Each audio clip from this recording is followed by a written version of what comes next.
Britain snatched Nile, France took the West, Germany grabbed land like it passed a test. No language in common, just rule and divide. Fed us their flags, made us swallow our pride. They taught us to hate what we saw in the mirror. Now we pray to their gods just to feel clearer.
Greetings, everybody. Welcome to, let me just change the screen around a little bit. Okay, let's focus on our guest there. Okay, greetings. Welcome to another Alkebulan Awakening series in collaboration with Kumbukeni. Guys, you know what we do on this platform. We're about decolonizing the minds and awakening the consciousness. For those who don't know me, my name is Oladile Dozumu. I'm the co-host. I'm the founder of the Emerging Alkebulan. And we're about awakening the minds and decolonizing out there. I'm kind of getting it twisted this morning. Decolonizing our minds and awakening our consciousness. That's what we're about. So welcome. Undukum. Greetings, everyone. The name is Ndetu. I'm the host on Kumbukeni. I'm looking forward to this conversation. I hope you can all hear me. I'll be in a quiet place soon. So looking forward to the conversation. Perfect. Okay, as you can all see, we got our guest, Aaron Siri, is going to introduce himself, and then we'll take it from there. Aaron, if you want to introduce yourself to our guest, to our audience, please. Sure. My name is Aaron Siri. I'm an attorney in the United States. Got a law firm with over 100 professionals. Half of those folks do vaccine-related work. We've been doing that for over a decade, and so we don't represent pharmaceutical companies. So we've spent a decade litigating against public health authorities, deposing vaccinologists. And when we do that vaccine-related work, we don't get to rely on titles. We get to rely on, being an MD or MPH or P. We actually have to prove everything we say about vaccines. In the course of that journey, there's the facts that we've uncovered reflect that their authorities tell you about these products, and then there's what the actual primary sources actually show. Hence, the book I wrote, Vaccines, Amen, the Religion of Vaccines, because it is in many ways a religion, but the folks engaged in it don't realize they're in a religion, where it's really most of the things they tell you about beliefs are based on about vaccines, are based on belief. They're not based on what the facts and the evidence actually show. So, happy to be here. Thank you very much. Okay, as Aaron's just said there, the title, like I said, is Vaccines, Amen, the Religion of Vaccines. So the first question for me, because like I said to you before we came on live, I've been following your work from I say 6-7 years now, and we know what you're about, and I follow you and everything you did, and we appreciate what you're doing in terms of bringing the information out and enlightening people and parents all together. Obviously, during COVID, we know what happened there. So what's the trigger behind you writing this book, Vaccines, Amen? Why? The Religion of Vaccines. Can you hear me? You cut out. I think you asked me, why did I write the book? Yeah, why did you write the book? Yeah, what the Vaccines, Amen, the religion of vaccines. Yeah. What is the trigger point that makes you write that book? Well, the trigger point was just that pretty much what I just said. There are numerous grandiose claims made about these products, and I assure you they're just products made by companies for profit. They're not religious items. And for example, they tell you they're the most thoroughly studied products before they go on them. That the clinical trials relied upon to license vaccines are extremely thorough and assure that they're safe. The reality is the opposite. How do I know? Because we brought numerous lawsuits against the FDA documents to see what was actually relied upon to license these products. And I can tell you, the reality is completely the opposite of what they tell you. Chapter 10 of my book. And you could see I go through every childhood vaccine, and I have direct citations to the underlying citation. Once you see it, you can't unsee it. The same is true of the post-licensure claims. They say they're the most thoroughly studied products after licensure. That's also not true. Fact is probably the complete opposite. Chapter 11 of my book. They tell you that these millions in America would die without vaccines, without any truth whatsoever. In fact, the evidence it might even be the opposite, that more might die if you the institution of this program in the United States. That's the evidence, potential effects. But if anything, the claims are inflated by 100-fold. And then they tell you got to get vaccines to stop transmission, for example. Well, the evidence shows most vaccines don't stop transmission. I don't mean they don't stop like a little bit of it at all for most vaccines. So there is what they tell you about these products, and then there's what the actual evidence shows. And over time, it became clear, through a lot of this work was a nonprofit called I struggled with this title because I didn't want to offend anybody who's religious. This is not about religion per se. Yeah. People who are religious and engaged in a religion, they know it's a religion. They know that they're taking a leap of faith to answer the unanswerable. Where do we go when we die? What happens? Where does life emerge from, right? But these folks with vaccines, they are engaged in a religion, but they don't realize it. They think that what they say about these products is grounded in the evidence. They've never really looked for the most part. That's why when you challenge them, they often react with emotions, anger, hyperbole, ad hominem, personal attacks, because they can't draw on their knowledge, their intellect, because they've never really looked at it. They've never looked at the clinical trials. I've deposed the vaccinologists and immunologists. What do they draw from? They draw from their emotions, because they can't draw from the evidence and facts, their intellect. That's why I call it a religion. Okay. On the book, because I've listened to the book, and as I was reading that book, I got angry, Aaron. I actually really got angry, because I'm thinking, how can they not test vaccines that they give to our kids? Between 0 to a year, they've probably in the US, I don't know about UK, but in the US, they're probably giving about, how many vaccines you say about? I think it's down to 25 now, but they're giving so many within a short space of time.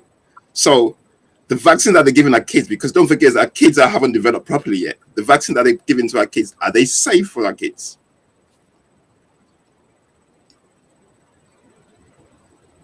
Did you get that? I missed the end part. I'm so sorry. Would you ask?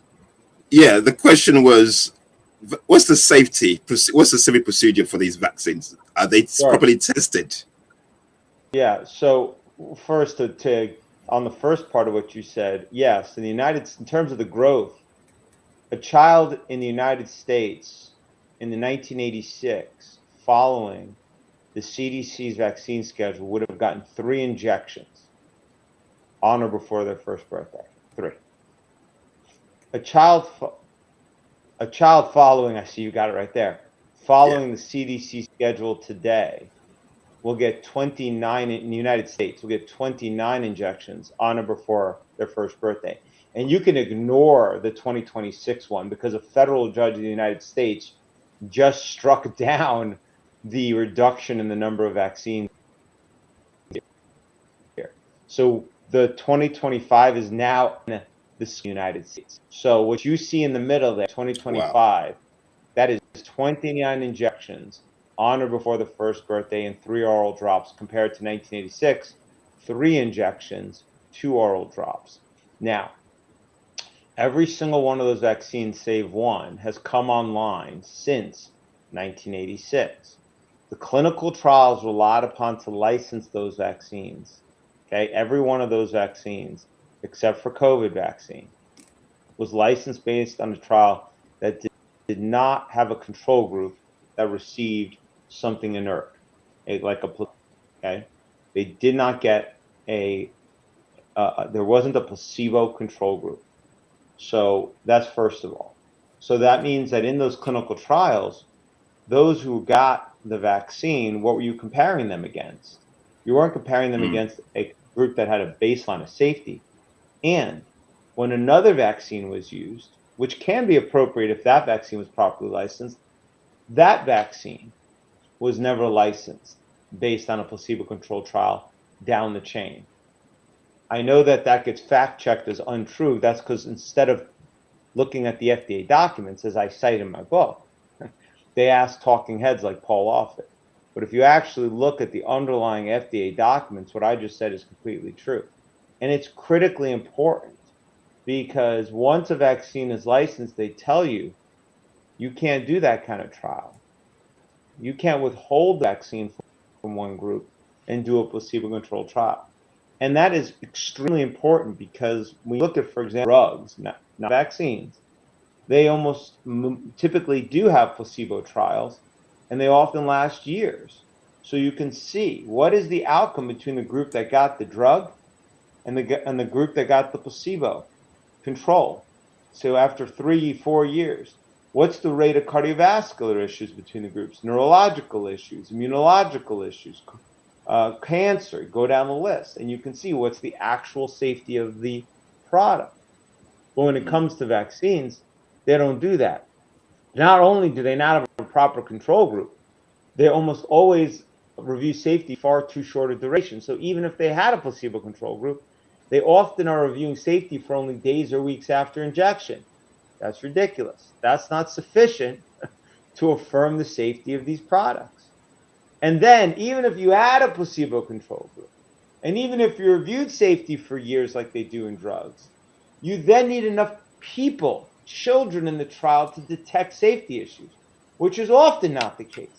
And to use just an example, the very first hepatitis B vaccine, the very first one, licensed and given to babies on the first day of life in the United States. There's only 2 of them, Recombavax HB and Endurex-B. That's all there is. Recombavax HB was licensed based on a placebo, not based on a placebo trial, based on a clinical trial where there was no control group, 5 days of safety or monitoring after injection, on 147 kids. The first time I saw that in the package insert for that product, I said it can't be true. It's, by the way, 4 days for Endurex-B for the other one of safety monitoring. I said it can't be true. It's ridiculous.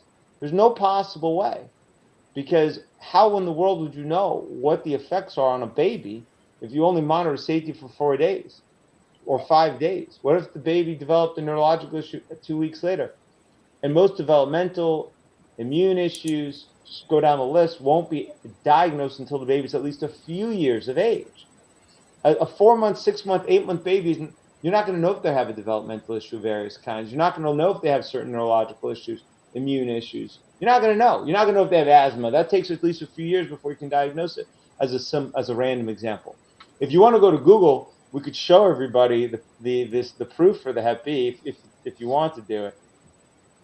But I could share my screen because it sounds unbelievable. Yeah, you can share the screen. You can got the plus sign down there. Well, you can share it. Give me a second. Yeah, you can share. You can click on the plus sign. Yeah. Okay. Screen share. Let's see. Yeah.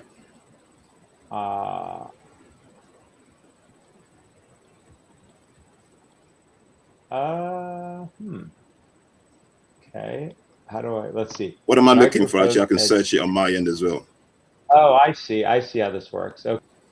Okay. I can do this right now. I got it. Yeah. Screen Perfect. share. Perfect. Yeah. Okay. And we go. Okay. Can you see my screen? Yeah, coming up now. All right. There we go. There we go. We got your Google. Okay. Everybody can do this at home. Okay. Now, this is the FDA's licensed vaccines, but in most other countries, it's often the same product, just a different brand name. Okay.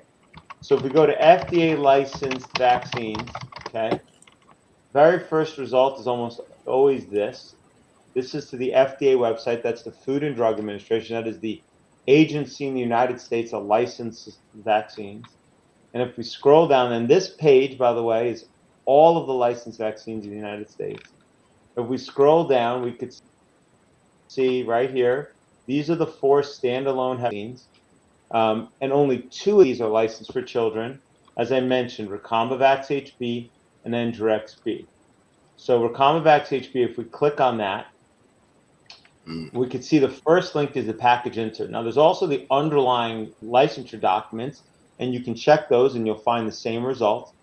But the package insert is usually a summary, so it's a nice, easy way to take a look at the information about that product.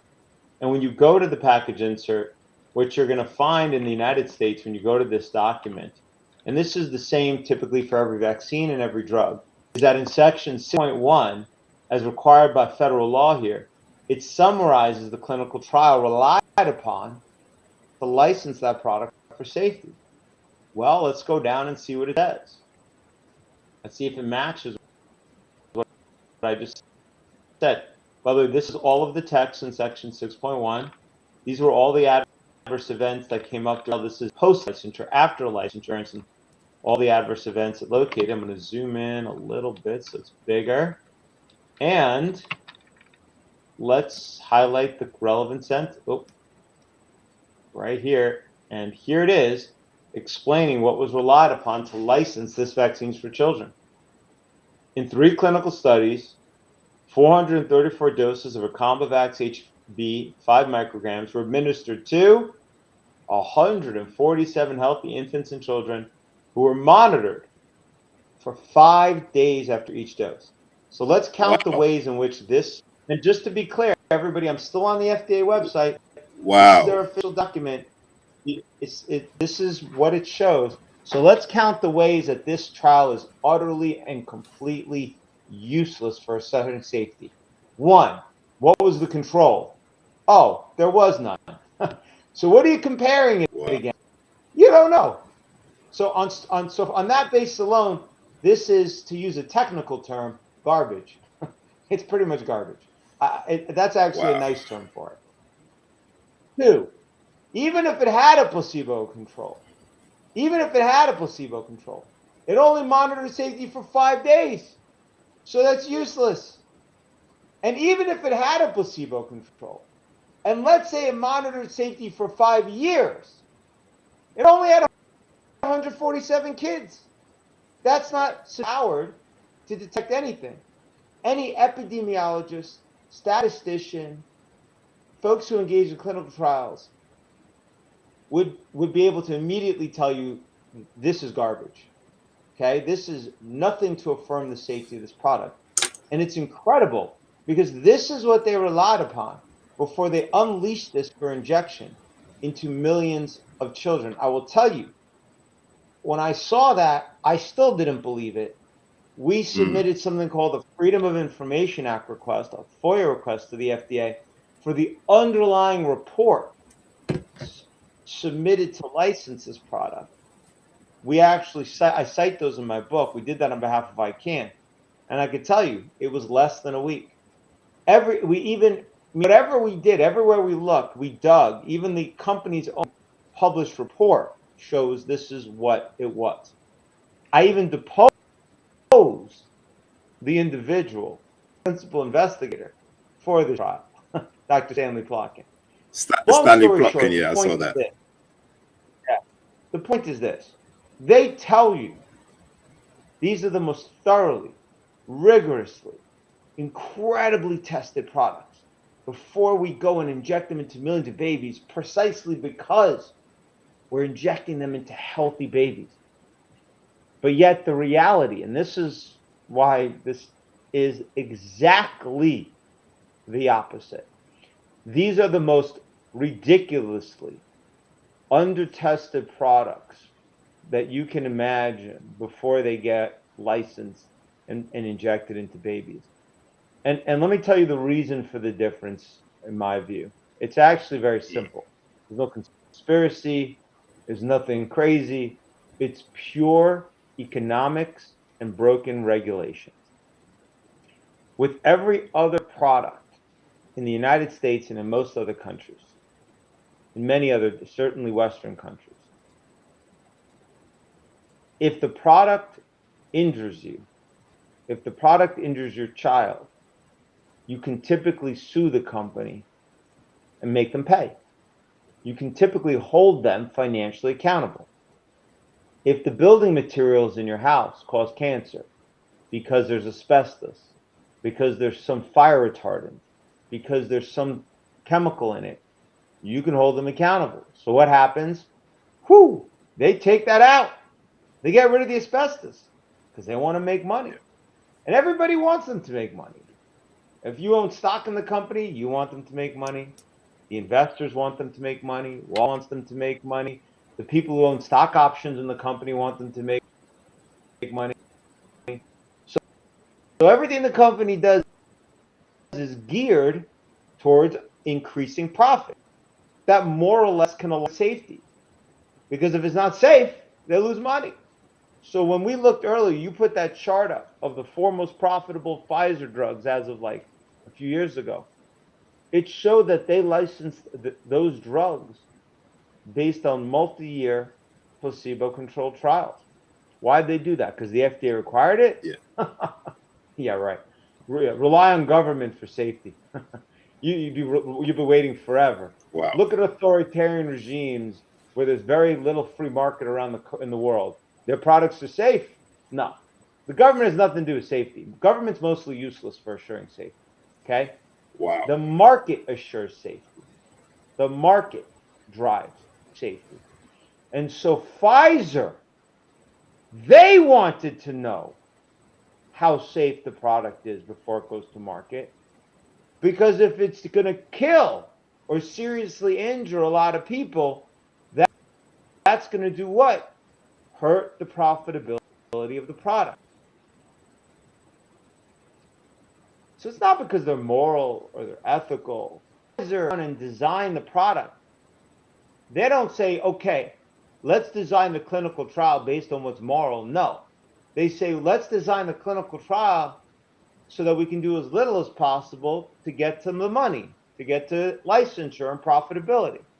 With drugs, that means you got to really look, because they don't want to be upside down. With vaccines, they're not on the hook, because in 1986 in the United States, and this is true of many Western countries,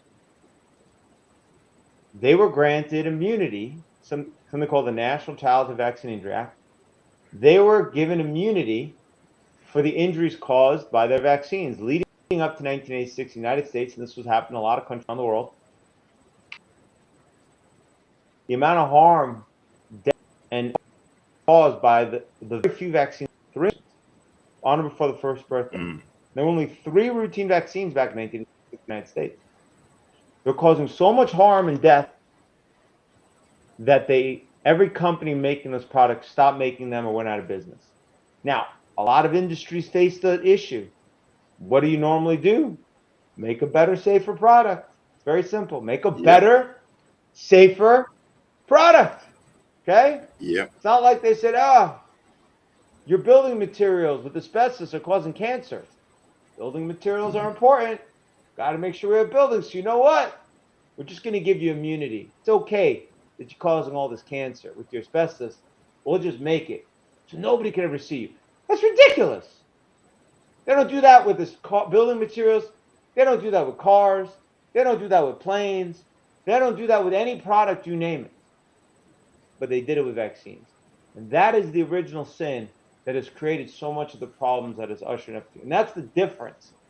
That's why what drives these companies to do the most ridiculous clinical trials, not ridiculous from their standpoint, they're going to get a license as quickly as possible, fastest route to the money. And if, by the way, if they did it otherwise, potentially even a violation of their fiduciary duties potentially to their shareholders. They're going to what? They're going to do 5-year clinical trial instead of 5 days when they don't need to? Why? Why would they do that? That's going to hurt profitability. The other company will do 5 days then, or that one will do it. It's a race to the bottom, so to speak. So in any event, that's the long and short answer question. And in chapter 10 of my book, I go through every single routine childhood vaccine. I go through the clinical trial relied upon to license it. I show you what was the control. I go through for a lot of them how long safety was reviewed. And what you can see is none of them, no routine injected childhood vaccine, put aside COVID, had a clinical trial where there was a placebo control group that reviewed safety for any duration. Well, even for COVID vaccine, it was only 6 months, but at least that one did have a placebo control group. Okay, Unduku, are you here before asking our next question? You want to ask anything? I am. Hold on. Okay, you want to ask a question? Actually, go ahead until we get quiet. Please go ahead. Okay. All right, Aaron, for me, why? Because, can you imagine what's going on in Africa? If the regulations in America is not tight, can you imagine the regulatory issues that Africa would have? Why? A lot of people are listening to me because you think, okay, America, okay, they have regulations, things work perfectly. So if America is not properly regulating vaccines that's going to go into our kids, can you imagine the effects on the vaccines that are being sent to Africa? I worry.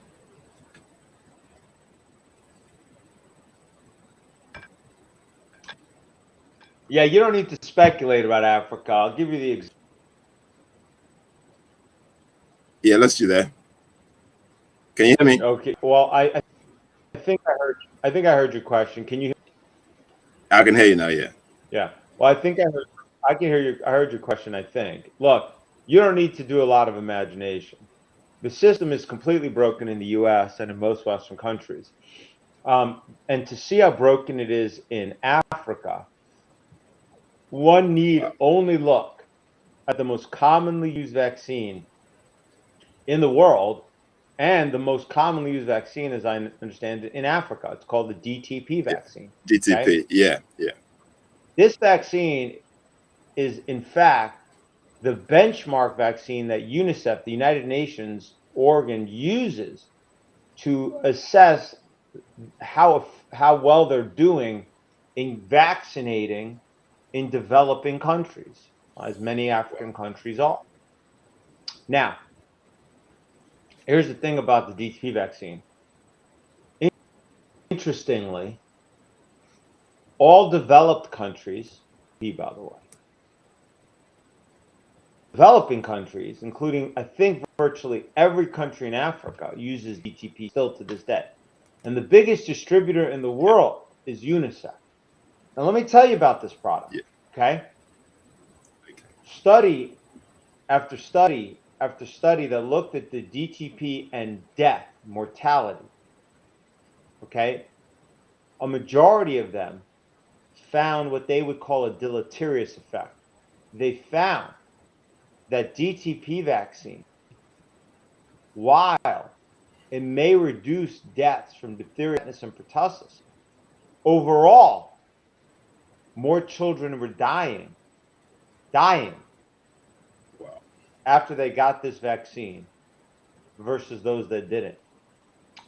So much so that by 2014, the United Nations itself commissioned a report, a review of all the studies out there to determine, hey, has this vaccine that we, the United Nations, for decades have been injecting into the arms of kids around the world, primarily in Africa, Have we been killing more kids than saving? I'm sure they weren't conflicted, by the way, in reaching the conclusion that they were killing more kids than saving. Let's put that aside. They did a review. They published that review in 2014. That review, which is available online, meaning this was a serious enough issue that they even reviewed it. That review, you could, and I cited in my book, you can read it for yourself, found that most of the studies they found that more kids died after getting DTP vaccine versus kids who didn't get this vaccine. More kids died. I don't know what could be a more important outcome. Now, here's what the United Nations report concluded. They said, well, yes, it's true. That is what most of the studies show. But we're going to basically not give them, we're not going to conclude that that is what is actually happening in reality. And here's why, okay?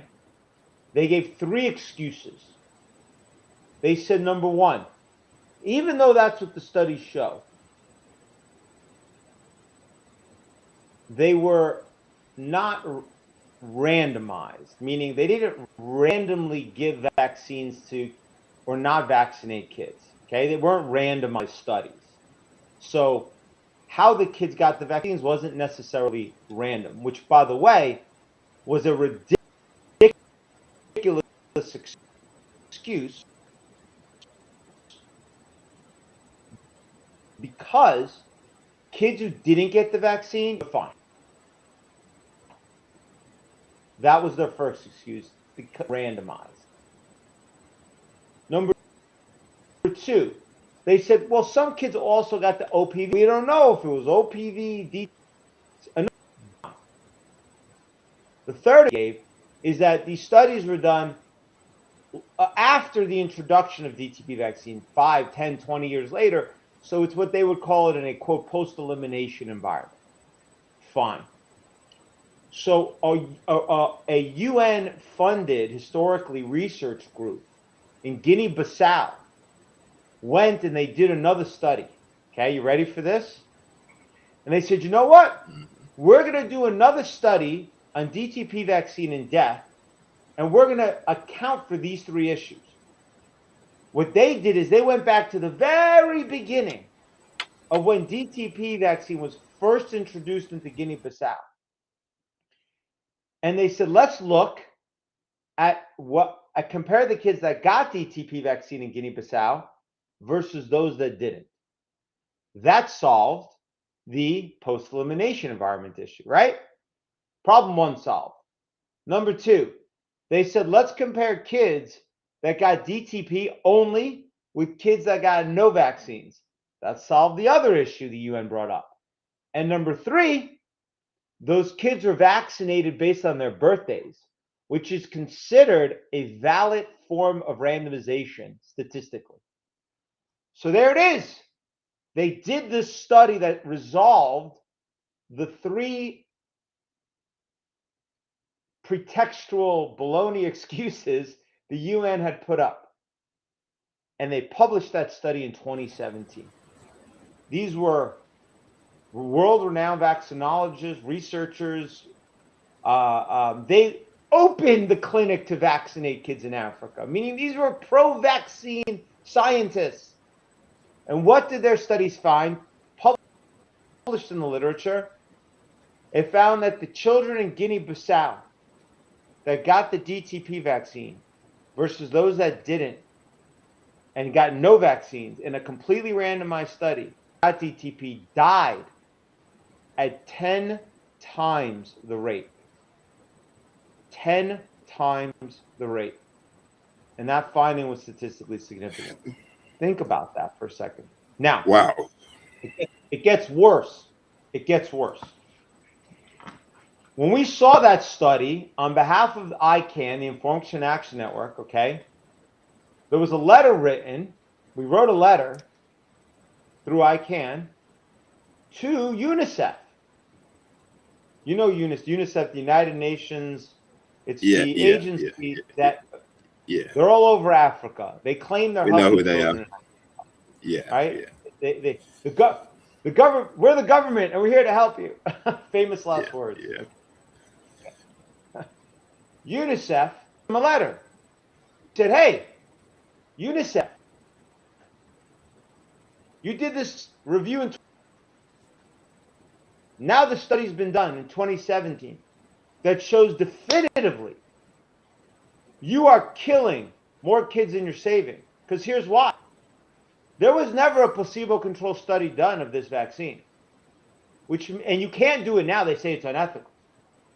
So this study represents almost certainly the best evidence the world will ever have on whether you are killing more kids than you're saving with this product.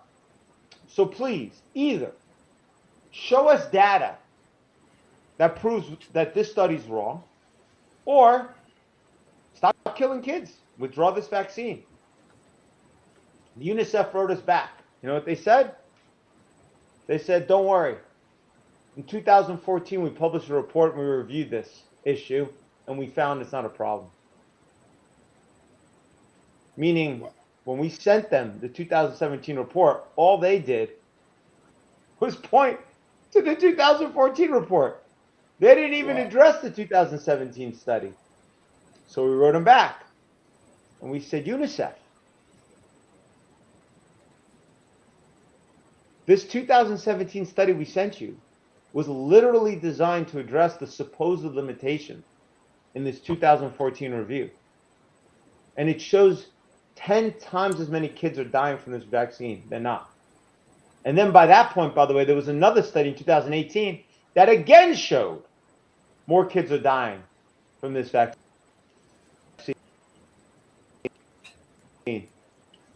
when they get it versus they're not getting it. And they were dying, by the way, of things, something, their immune system.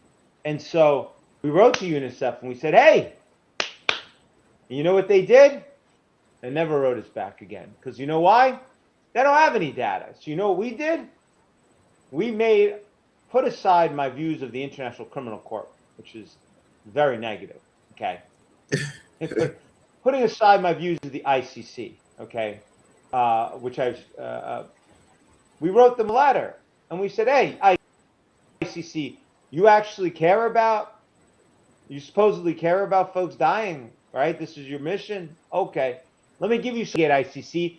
You need to investigate your own organization, UNICEF, which is because ICC is part of the whole UN organ." I said, "I'm not talking about some random warlord that you got to go find. These are people you have jurisdiction over. UNICEF is part of you. You need to indict them for murder, for killing kids in mass. Because how do you do science? You take the best available evidence and you say, here's what the best available evidence shows." Well, here's what the best available evidence shows. We have given them years of opportunity to show us better evidence. They don't have any. So the best available evidence, because what else are we going to base on, shows you're killing more kids in these developing countries. You know what ICC wrote us back and said? And not something we can touch. We said, fine. We knew they were not going to do it because they don't have real issues. They care about political nonsense.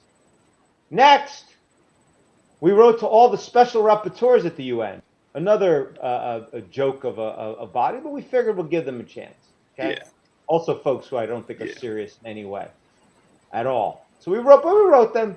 This UN Special Rapporteur on poverty, on indigenous people, on you go name down the list. We wrote all of them, and we said, here's our exchange with the UNICEF. Here's our exchange with the International Criminal Court.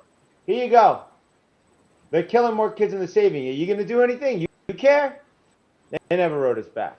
We wrote letters to the embassies and the UN representative of every single developed country, again, many countries, saying, here it is, here's the package of evidence.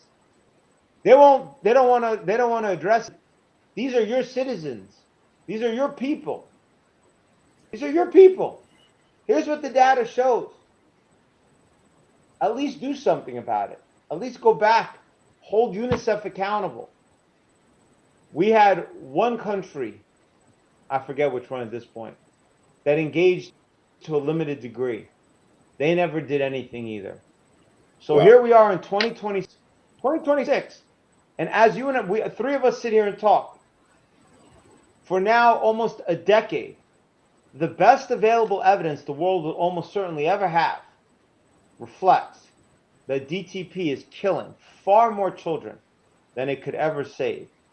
And this vaccine is still every single day being injected into almost every child across Africa, across other developing countries around the world. I go through this in detail, everything I just said in chapter 7 of my book. I have a whole section. I address exactly this issue. I have links to every single report I just said. You can read it. And you should, by the way, anybody listening to this and you're like, come on, is that true? That sounds crazy. I implore you, go read the 2014 report, read our 2017 study, the 2018 study, read all of the letters, read the report to the ICC, read the report to the special rapporteurs, read all of it, and then make your own decision. That's all I could say. So going all the way back to what you said, you don't need a lot of imagination to how messed up things are in Africa when it comes to vaccines. See that one example of the most commonly used vaccine in Africa. Wow. Okay, guys, like Aaron said, I've read this book, and like I said, I got angry reading this book, and it's on the screen there. It's called Vaccines, Amen, the Religion of Vaccines. If you have a kid, and if you intend to have a kid, or you got children, and you're curious or inquisitive in terms of, are these vaccines worth giving your kids? I think you need to go read the book, because like I said, it's gone through depositions, lawsuits, and all that, and it's basically everything is evidenced in there. He's a lawyer. So it builds on evidence. It works on evidence. So yeah, that's what I'll say. Unduku, you got any question? Yeah, go on. You can also go to icandecide.org. There's a Get Informed section. That's the nonprofit that supports most of the vaccine policy work we do. And there's also lots of just resources there as well. There's my book, which obviously I highly recommend. I'm biased. I wrote it. There's also Get Informed in that section. There's like a 2-pager, a 10-pager, a 20-pager, and so forth. That's another resource as well. I just put that out there. Okay, thank you. I'm going to make statements, and hopefully in those statements we can find a question to ask. So we are very much aware through their own writings that people who believes in the false notion of white supremacy want Black people exterminated, right? We are very aware through their own writings and evidence that they have made medical tests on us that they don't even see us as human, right? We are all aware that there's a video that Bill Gates says that there's too many of us and this population. So in a way, it's run by white people who want Black people dead. I'm going to state it. White people who do not value. Oladile, you can hear me? I can hear you, yeah. Oladile, can you hear me? I can hear you. I can. Can you hear me? Yeah, I can hear you. Fine. We can hear you. Carry on. I can hear you. We can hear you. Hear me? Could you hear? Yeah, we can hear you. Well, world where we know that 10. You're breaking up now. Well, she's dropped off. Look, I'll just to respond to those comments. Well, first, I just want to say that I think you need to judge every person by that person. Obviously, there are folks who fit into the rubric of what some folks define as white, who are. I think you can't just judge any group, whether they're Black, whether they're white, with a broad stroke. I think that there's danger in that, obviously. I mean, there's certainly obvious to judge How is- every person by that person. Sorry, how is this now?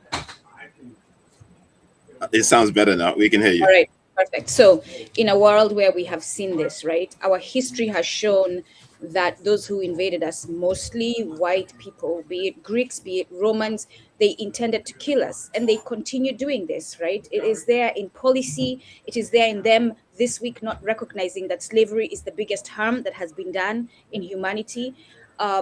So, and then when we speak up and we fight against these systems because we are fighting for our humanity, we are sanctioned because we're still under imperialism. So how do people who know that the people who are under power want to kill them fight something like this where they are giving us vaccinations we know are killing our children?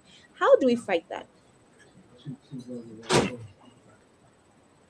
Well, I don't think this is a white issue. For me, most of the things at the end of the day, in each of the African countries, the African governments who are running those countries, which I assume are typically run by Black people, Africans. No, the African. Are the ones who are. Hold on 1 minute. Hold on 1 minute. Hold on 1 minute. Let's make it very clear. It's actually Africa run by Black face, but they're run by white people. They're run by the US. They're run by the UK. So let's make that very clear. We all understand that's what is the truth. And so go on, please. Okay, well, if you're saying that the leaders who run those African countries have no ability, don't have agency themselves to make decisions, you're saying that. Unequivocally, that's what I'm saying. I'm gonna stick to that. I'll leave the geopolitics to you folks. Thank you.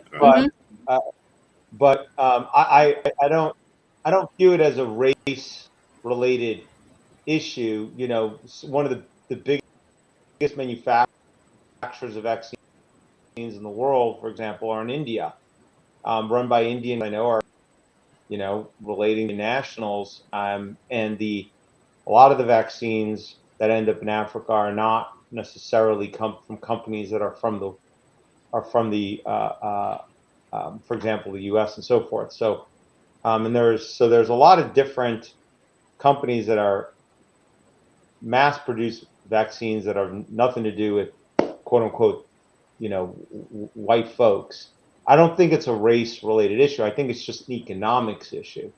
I think that at the end of the day, economics often drive outcome. I think if you took the money out of vaccines, forget race, you would have a very different outcome. Because if you take away the profitability of these products, there would be, that's number one, you'd have a very different outcome, and they could be held accountable for them. And number two is ending the government entanglement. Where I see, these are the two areas I see the biggest problems. One is the lack of liability. You can't hold the companies that make these products accountable, because if you did, that would change how they do clinical trials, how they do post-licensure safety, and so forth. But then second is that when it comes to the governments, once a government has recommended something, has pushed it, they've staked their reputation. And the thing that happens with governments is that once they've staked their reputation on something, they become entrenched in that interest. And they often say, well, hurting the trust the public has with us, we can't let that happen. And they see that as almost a greater harm than the harm they're already doing. So they often won't go backwards. And so, that's part of the problem with the FDA and the CDC, for example, in the United States, promoting vaccines, or UNICEF. Now that UNICEF has spent decades not only promoting the DTP vaccine in countries around the world, they've also distributed them and done all of those things. I got an internal email exchange between the CDC and UNICEF, okay? And in that exchange, UNICEF wrote to the CDC when we wrote them that letter, and they said, hey, how do we respond to this study that shows 10 times death, right?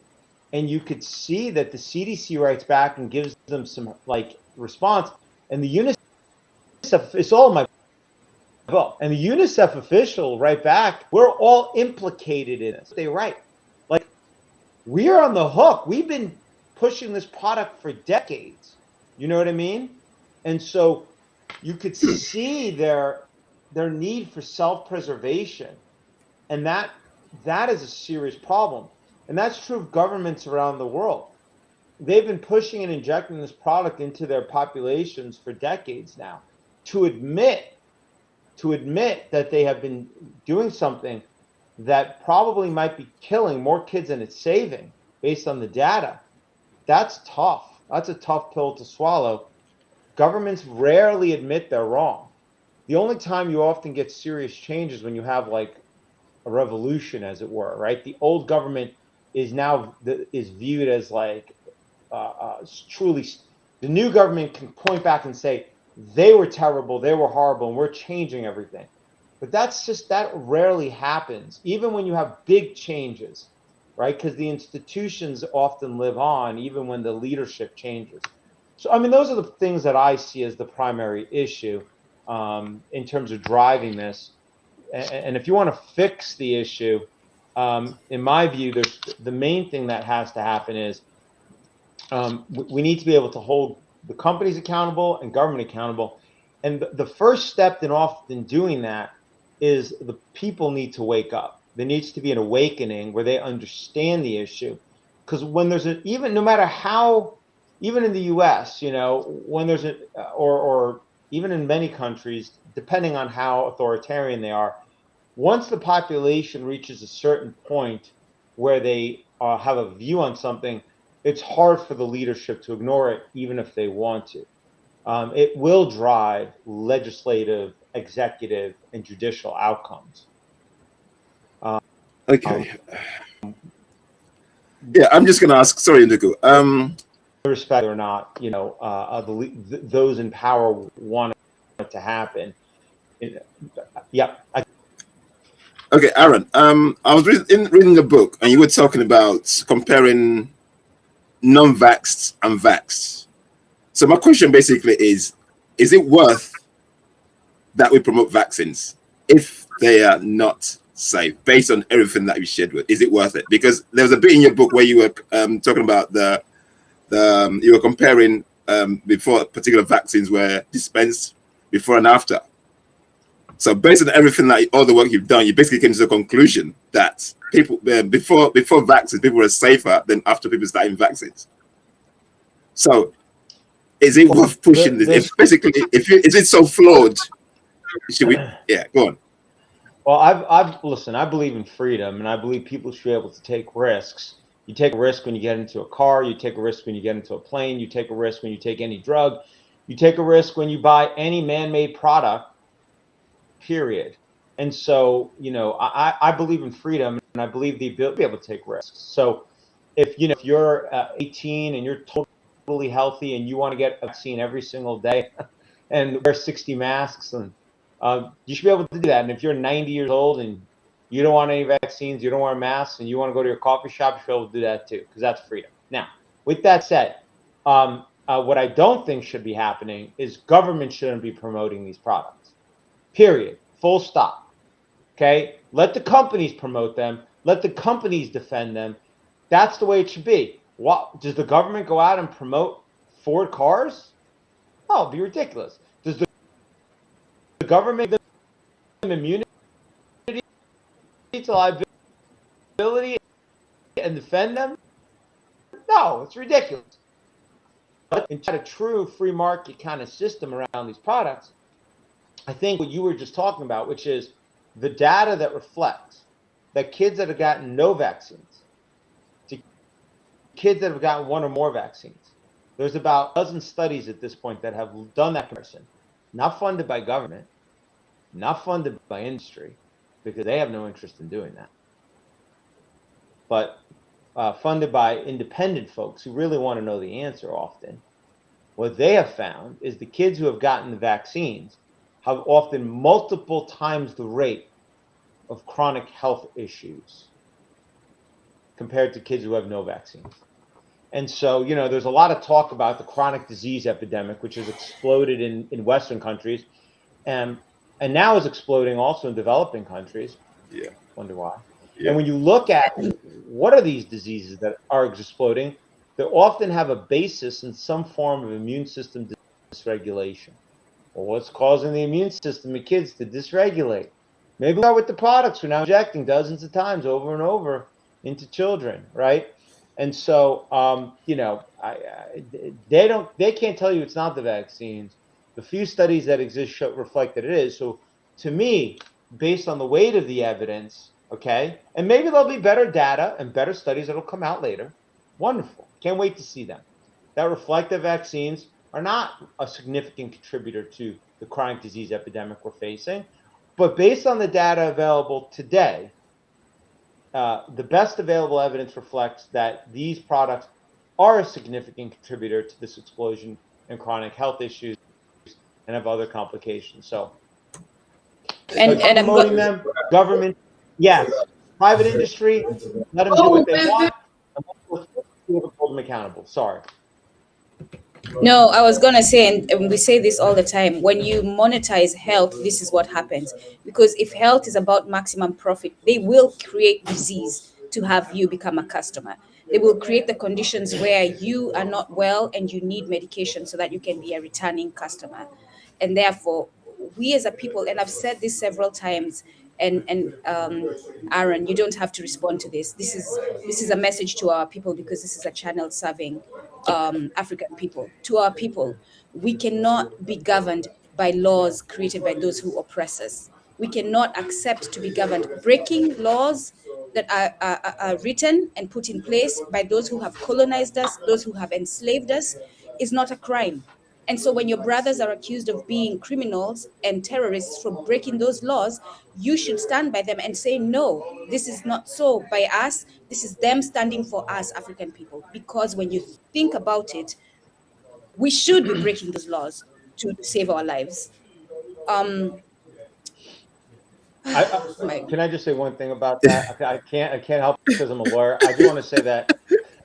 I just have to say that I want to make sure that I do not encourage anybody to break any laws ever. And if you don't like the law, change the law. But I wouldn't encourage. I'm not encouraging anybody to break any laws anywhere. Period.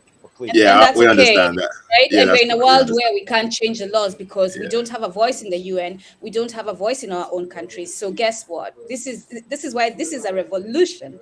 We're going to have the way to change the way things are. Aaron, you don't have to, again, like that's why I made that clear. You don't have to accept because I understand. But for us African people, we have to have African laws that defend us, and we have to acknowledge that those who colonized us, those who enslaved us, cannot govern us, and therefore we must break their laws and free ourselves. That's what liberation is.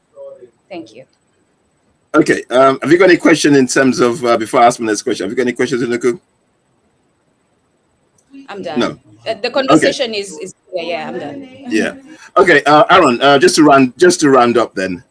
I'm listening to you and I'm angry. So what would you suggest that parents do? Because I have a lot of parents listening to this right now and they're asking the questions. Should I vaccinate my kid? Should I not vaccinate my kid? What kind of advice would you give them based on the fact that you've actually been to court and you've basically helped people who their kids have been injured through these vaccines? What kind of advice would you give parents who are worried? I've got parents or pregnant women who are listening to this today. What would you say to them? Well, I'm pregnant women. I mean, look, for the length of humanity, let me put it this way, okay? Before you get a car seat, a stroller for your new baby, you typically look at the Consumer Reports. You're going to buy a car for your child, look at the crash test reports, right? Now, the good news is when it comes to strollers, car seats, cars, the market will often adjust for safety, right? Again, you think governments made cars safer? You think the fact when the airbags didn't work well, they sued the company. When the rollover didn't work well, they would be held accountable. When the gas tank was exploding, they could be held accountable. Nothing to do with the government. It's because they were held accountable. They could be financially held accountable for it. And so for most products, thankfully, there is a market force that helps drive safety, okay? It's not perfect because a company that can make 100 billion and cause 20 billion in harm, they'll live with that probably, right? So it's not perfect, but there's there's a drive towards safety. And a lot of people say, well, but I'm so busy. I don't have time.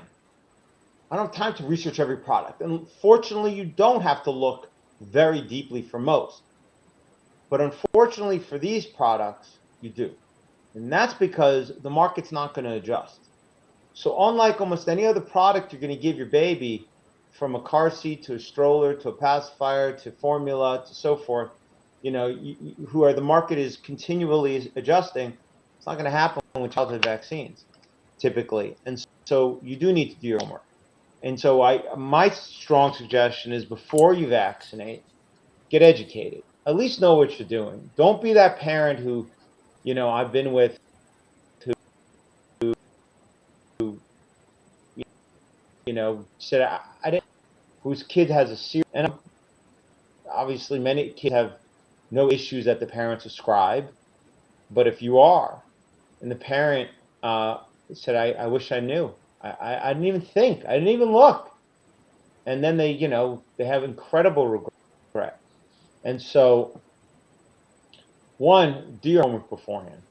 That's number one. Number two, I will say that when it comes to a product, you want to know the company stands behind it. If I went to go buy a car and the car dealer said to me, hey, what's the warranty? And the car dealer said, no warranty. I said, what do you mean no warranty? Come on. And not only, well, what happens if something's wrong? Oh, you can't sue us. You can't do anything. You're screwed. What do you mean? Wait a second. What do you mean? There's no warranty? I can't hold you accountable? I said, what if it's not safe?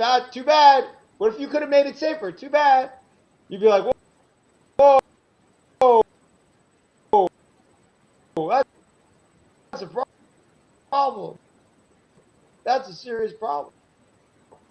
So on ICANN Decide's website, we actually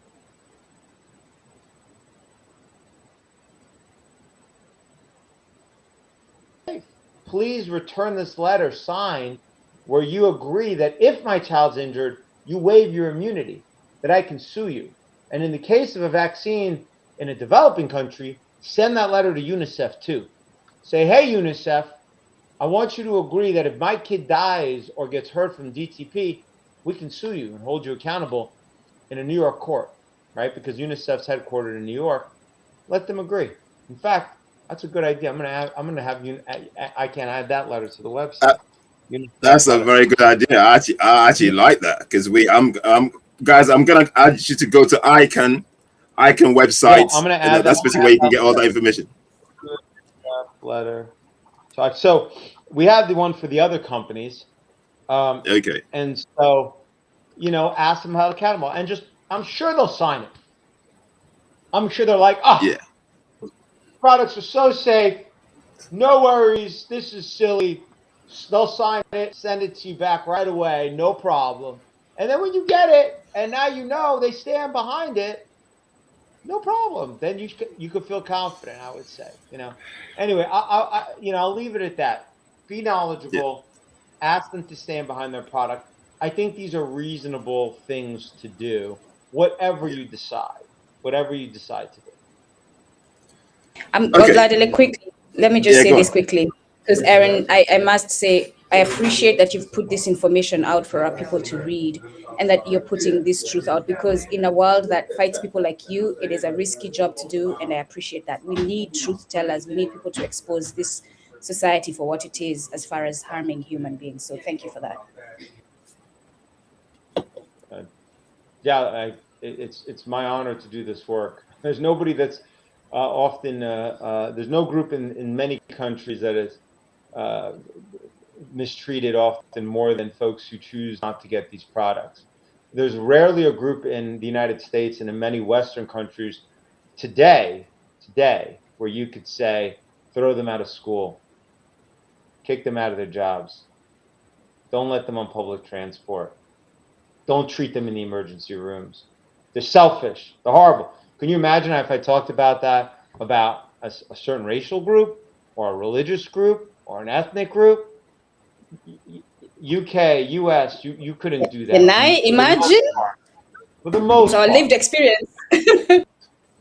Well, today, for the most part, you wouldn't turn on the TV and see that, but you can turn on the mainstream media and up to 2 years ago and see it literally that group spoken of in that way. Okay, I'm just going to final question from me, and then we go to the questions from the audience. As I read in the book, it's talking about granting these companies zero liability. That really got up my nose. How can, I know you've talked about it, but how can a company or a corporation produce a vaccination or products, and then the government gives them zero liability if they help my kid? Can you talk to that, please? You mean, are you making the obvious point that if it's so safe, why do they need immunity? Because see, it's so safe, they did you the favor. Wow. And just say, hey, see, you can. No, because it's not safe. You have to be a fool to think otherwise. Honest, I don't know how else to put it. If it's safe, why does it need the immunity? And not only that, like that Hep B vaccine we looked at, that was licensed in 1986. So now it's been 40 years. You still don't know it's safe enough to lift the immunity? Siri? Seriously? Think about that. Think about that. There's a reason they're using these products in the immunity. And I want to just point this out. This is important because people say, well, they'll stop making vaccines, so we have to give them immunity. It is the most, the only people that would say that and understand nothing about how the law works. It's a silly argument. Here's why. Even drugs that are on the market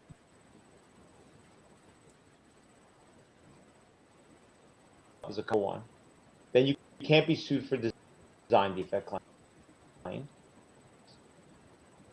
You can't be sued for a claim to say you could have made it safer. And two, those two things apart, you don't have to worry about being sued for a product issue. Okay? And they could, but why don't they do that with vaccines?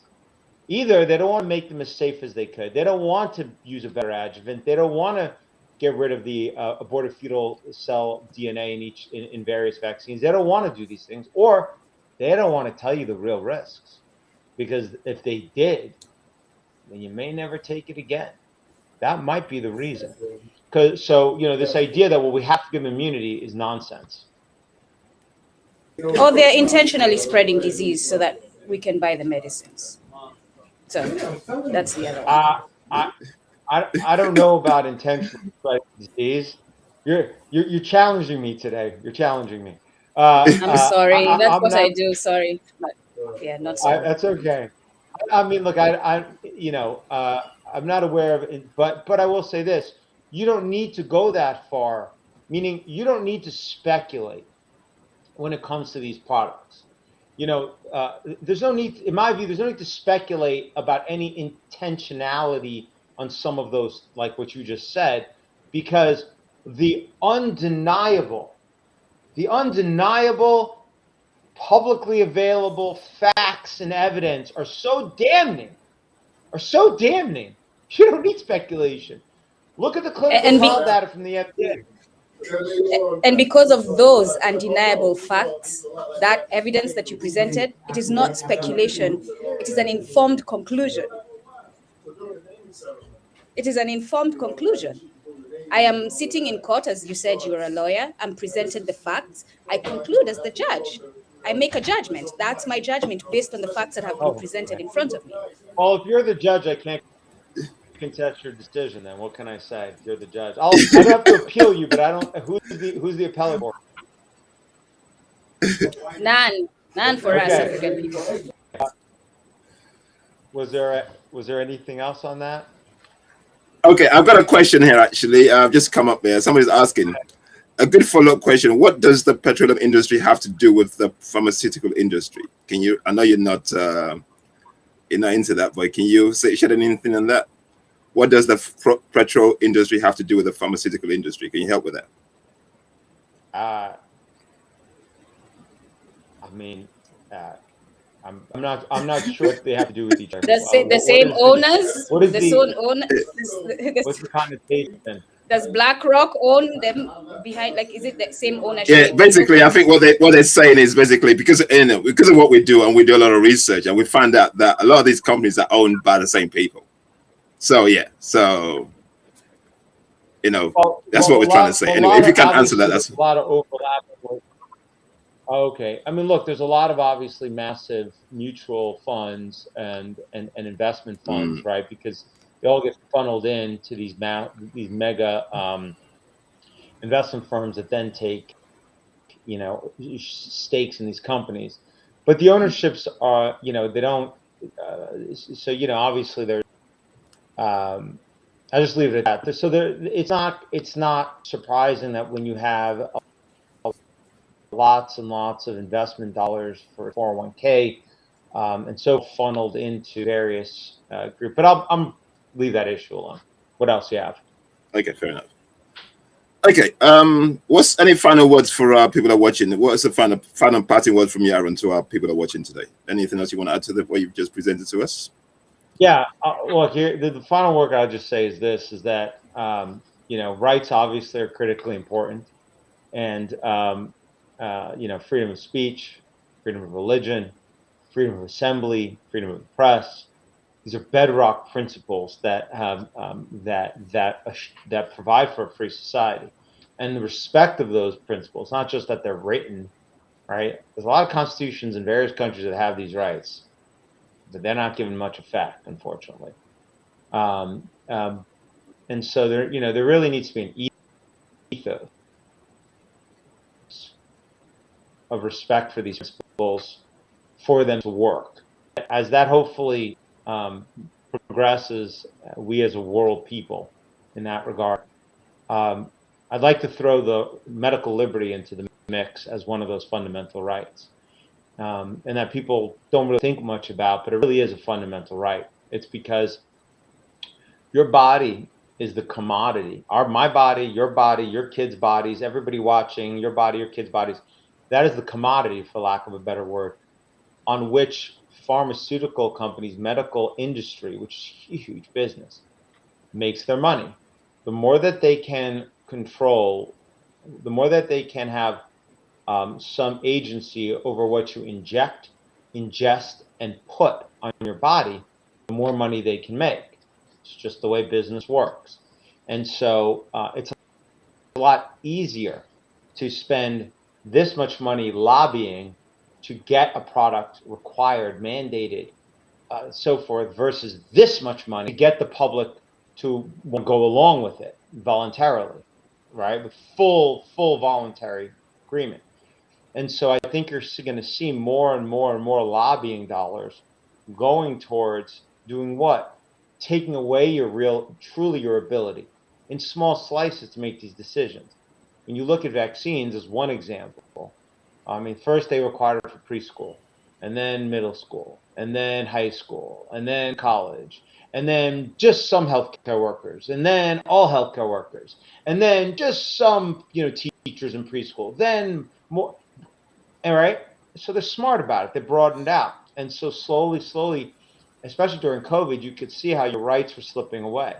Because here's the thing, anybody watching this show, if you love all vaccines right now, and you love masks, and you love everything else they want to require, great. I respect your right to do that. And I respect your right to get as many as you want. That's freedom. You should be able to get them. But what happens if the day comes and you don't stand up today to fight against these mandates, right? Meaning they should be available to you, but you shouldn't be mandated. You don't stand up today, and the day comes and there's a product you don't want to take. And now your government tells you, you don't want to take this, no problem. But you can't leave, you can't go to school. And you can't get a job. And you can't go on public transportation. You can't go to your church. You can't. What rights do you have? All those rights you think you have are gone. Because you can't be productive. You can't go assemble. You can't go practice your religion in your house of worship. All your rights are basically gone. And that's why medical liberty, the right to say no, the right to informed consent to a medical product, is a fundamental right. So as as we, as a world community, take on the importance of these rights and push to make sure that governments respect them, because people forget the governments, they work for us, should anyway, that medical liberty should also be a right in that mix. So that's what I would leave with. And anything that you can do to help push that forward, I think is critical. And I think that one of the ways to do that is to educate yourself when it comes to these products as well, and also educate others around you, because the more people who understand the truth about them, the harder it's going to be for them to get to affect the mandates that they're trying to do. You know what? Really appreciate the information you're giving today, and that's why we brought you here. Because, like I said, I've been following you for a while, and thank you. At least a lot of people have heard from you, and we really appreciate you. Thanks for your time, Aaron, and I'll be in touch. All right. Thank you very much. Thank you both. Thank you. Thank you. Thank you much. Okay, Unduku, let's sum this up. So, like I said before, and we did need this time to just talk between ourselves. Race is a part of this. We know that. Like, we don't need someone seen it in the books. Washington has written about it in Medical Apartheid. Race is very much a part of this because of their undervaluing of our lives and not seeing us. Well, Unduku, right? Unduku, hold on. You know, even though race is a part of it, but what he actually is saying, if you listen to him, this is basically they're doing this to everybody, not just us. Exactly. So it's not just black people. It's yeah. So it's basically done to everybody. Yeah. But guess what? When they have something that they're releasing that's new, they're not going to do it in the US. They're going to do it in Kenya, which is what has been happening. And then see that the kids are dying, and then decide they're not going to release it in the US. So this is happening where they're releasing things in Africa that they're not releasing in the West. So race is very much a part of it, just as capitalism is very much a part of it. And this is where I say we have to be capable of having conversations that are dealing with multiple issues and multiple reasons and multiple solutions, because this is the lives that we are living. We're being attacked from all directions. It's not capitalism, it is race. But all of it is involved. And the thing, Oladile, this is not to be stubborn, this is not to be arrogant, this is logic. In a world where I know laws are written by those who mean to undermine me, to destroy me, to exterminate me, I should not follow those laws. I understand that, but he's a lawyer though, so he's not going to. I know, so we're having the conversation with him, not here. So that's what we're doing now, right? Without keeping him in mind, he's no longer in the conversation. He has provided us the information. Now we are in the back room as Africans. Like, this is something we need to talk about.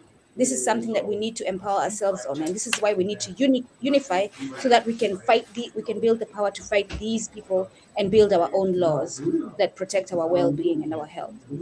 That's it from me, Oladile. Guys, just based on what Aaron said, I think, like Unduku said, we just know what we're. You know, he heard about what he said about the thing they did in Guinea-Bissau, the test they did.